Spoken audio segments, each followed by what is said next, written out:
Hello again. I am back for another,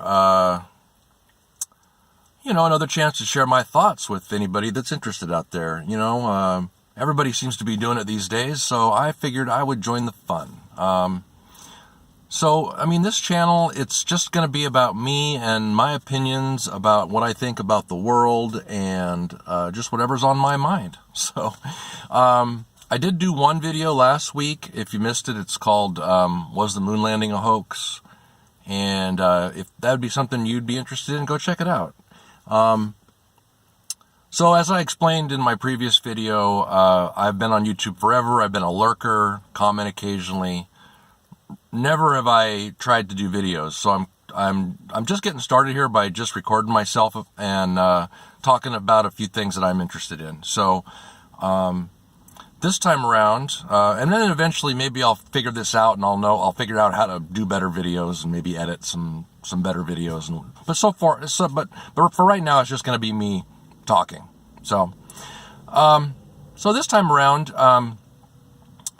previously I had mentioned how, 12, 13, 14 years ago, how I stumbled upon, some of the so-called conspiracies that are out there, your JFKs, your 9/11s, and so on, and very interesting, very, just been taking it one thing at a time, and I just thought I would talk a little bit about that. One of the biggest questions for human beings, being on this, I almost said planet, right? Because I'm so used to saying that, being on this planet, right? But one of the biggest questions is, where are you? Where are we?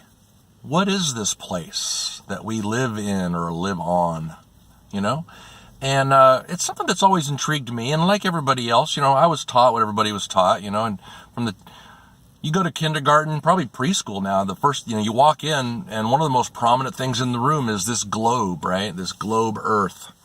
And so we're indoctrinated from a very young age. This is where we live. We live on this rotating, spinning sphere, or ball, if you will. And I never really gave it much thought, and then as I've worked through some of these conspiracies through the years, I stumbled upon people that, believed in flat Earth. And I thought, okay, I can believe the moon landing was fake. I can believe 9/11 was not what we were told. I can believe that there was a conspiracy behind the JFK assassination. But this one just goes, it's just too far out there for me. I cannot wrap my head around this, right? Because, and again, it's a long story. If this is the first time you've heard about flat Earth, you're probably going to think, well, what the hell is he talking about? Of course the Earth isn't flat, right? But for now, I can't tackle everything in a short 5 or 10 minute video, so I'm just going to try to maybe focus on one topic at a time. And what I'd like to talk about today is the properties of water. Okay, well, we know the Earth is covered in 75% water, right? Regardless of what you think about the Earth, we could probably all agree that the Earth is about 70% covered in water. Okay, whatever this Earth is, whatever this realm is, right? And so a question would be: does water curve? Is there ever a time in nature where we observe water curving? And it's an interesting question. There's a lot of other questions about whether the Earth's a globe or whether the Earth's flat, but let's just focus on water for a second. In a smaller contained area, what does water do? What does water always do? It always finds its level, right? So whether it's a lake or a pond or a bathtub, if water runs into a basin of some type, of some kind, it always is level, always. And it's interesting that, what do they call it when you're at a zero elevation? What do they call that? Do they call it sea curve? No, it's called sea level. Why? Because the sea is level. Okay. So think about it. Think about it. Let's pretend for a minute that the Earth is a globe and that all that water is just stuck to the side and it's not falling off. Does that occur in nature anywhere? If you take a basketball or a soccer ball and you pour water on it, does the water stick to it? No, it just runs right off, right? So during the course of the indoctrination of the public, this, which goes back, couple hundred years, right? They had to come up with a way where water just stuck to the side of this globe, right? And so they came up with the theory of gravity, which is a very interesting theory. And we all just took gravity. Oh, of course there's gravity. Why does everything fall down, right? But think about it for a minute. Let's just think, try to, and it's again, knee-jerk reaction. This goes against everything we've been taught. It goes against what's on the forefront of your mind, because we've been indoctrinated in these things. We've been told these things all our lives. But a simple question: does water ever curve, right? Does water ever curve, or is it always flat?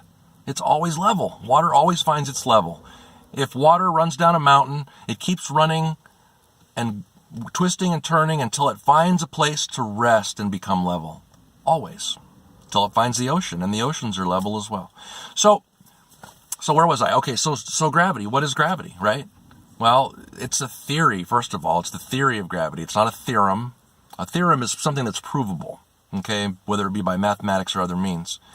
Gravity is simply a theory, and partly why Einstein had to come along with his theory of relativity and Newton's theory of gravity and all this and that is because there were people in the 1800s that were doing proofs that water would always find its level, that the earth wasn't curved, that the earth was flat.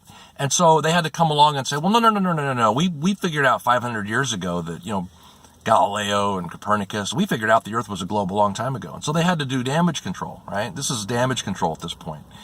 And so they came up with the theory of gravity. But think about gravity for a minute. Like right now, I'm looking out, I'm in my car and I'm looking outside, and there's this new track home place that I'm parked next to. And there's a little, they have a balloon tied off, like one of those little, little mini blimp things that you see that has the name of the housing development on it, right? And it's just tied off somewhere, and it's just floating up there. So it's probably got some helium in it or whatever. Well, why isn't the force of gravity mashing that little balloon back down to the earth? I mean, if gravity is so strong that it holds all the oceans to the side of the globe, right? Think about that for a minute. Gravity is so powerful that it simultaneously is mashing water and holding it to the globe, all around the globe, right? But yet, things like balloons, helium balloons, airplanes, birds, on a regular basis defy gravity and just fly right up there. But nobody stops to think about it, right? Nobody stops to think.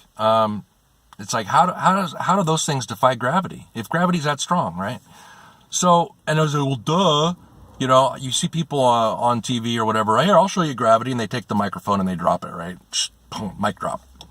There's gravity. Well, no, that's not demonstrating gravity. That's simply demonstrating that the microphone is more dense than the air around it, right? So it drops. So I'm not going to get into a whole lot here other than just to say, I think we should question things more. I don't have all the answers. I've discovered some things that I didn't think could possibly be true, and now I actually think they're true. So I think we should approach these things with carefully, but try not to approach things with knee-jerk reaction. I think that's, and just have an open mind. That's all I would say, is have an open mind. Think about it. Think about water sticking to a ball. Does it really work? Think about gravity. Does gravity actually explain, why water can stick to the side of a ball? And then you have to question, are we really on a ball? If the way water behaves, it makes more sense that we'd be on a flat plane, right? So that's just my little challenge for the day. I'll probably label this video, is water flat? Or does water ever curve, or something along those lines? It's just to kind of get the conversation started. And that's all I want to do here on my channel. I really don't know where I want to take this channel. I'm just going to try to do 10-minute little videos and talk about things I'm interested in. And this is a topic I'm interested in. So if you have anything to say, feel free to add it to the comments. I'm sure my channel won't be too busy for now until I maybe do a few more videos. And so I'll have plenty of time to respond to questions or comments or whatever. So feel free. And if you're really ambitious, feel free to just subscribe, because I ain't got no subscribers yet. So, and if I start slow, who knows? Maybe my channel will grow, but who knows? It's not that important to me. It's just a little side hobby at this point. I just decided to get on the internet because everybody else is doing it, and I have a few things to say too. So, all right. So I'm past my 10 minutes.